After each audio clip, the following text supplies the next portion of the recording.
Hello বন্ধুরা, সবাই ভালো আছো? আমি ভালো আছি। আজ একটা নতুন ভিডিও নিয়ে এলাম।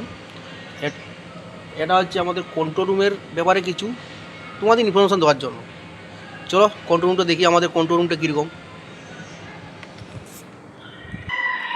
এই যে আমাদের 11 কেবি প্যানেল, 11 কেবি প্যানেল, এই যে 11 কেবি প্যানেল। আমাদের পার হাউস টোটাল 3টা ট্রান্সফর্মার আছে। চলো ট্রান্সফর্মারটা তোমাকে দেখিয়ে দিই। এই দেখতে পাচ্ছ আমাদের পাওয়ার হাউসে টোটাল 3টা 10 MV ট্রান্সফর্মার আছে।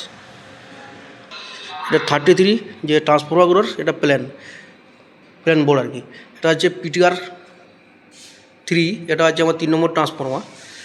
এটা লেখা আছে ইনকামার 2, মানে আমাদের 33 লাইনটা যে আসছে ওটার প্যানেল। এটা হচ্ছে 1,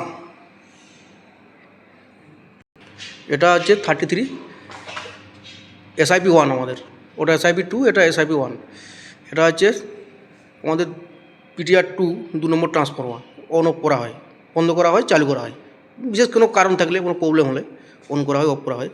এটা হচ্ছে PTR 1, এটা 1 নম্বর ট্রান্সফর্মার 33। আর এটা হচ্ছে ইনকামার 1, এটা একটা তোমাদের বাস। এখান থেকে 2টা ফিটার চলছে, ইন্ডাস্ট্রিয়াল 3 NA4 চিন।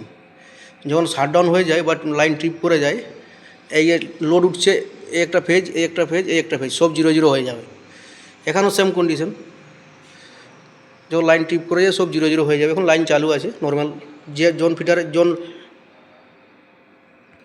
জোন তারা যেমন লোড আছে সেরকম লোড উঠে আসছে। এটা যে ইনকামার 2, এখান থেকে 2টা ফিটার চলছে। এই যে ইন্ডাস্ট্রিয়াল 5 আর ইন্ডাস্ট্রিয়াল 4, এটাও সেম কন্ডিশন, লাইন চালু আছে। আর এই যে এখানে আছে ইনকামার 3, এখান থেকে 3টা ফিটার চলছে। এটা হচ্ছে মেটাল, একটা আছে সিরিয়াস, একটা আছে স্বাধীন। এই যে আমাদের কন্ট্রোল রুমের প্যানেল বোর্ড। ঠিক আছে, সবাই ভালো থাকবেন, সুস্থ থাকবেন। ধন্যবাদ। এই পর্যন্ত আজকের ভিডিও।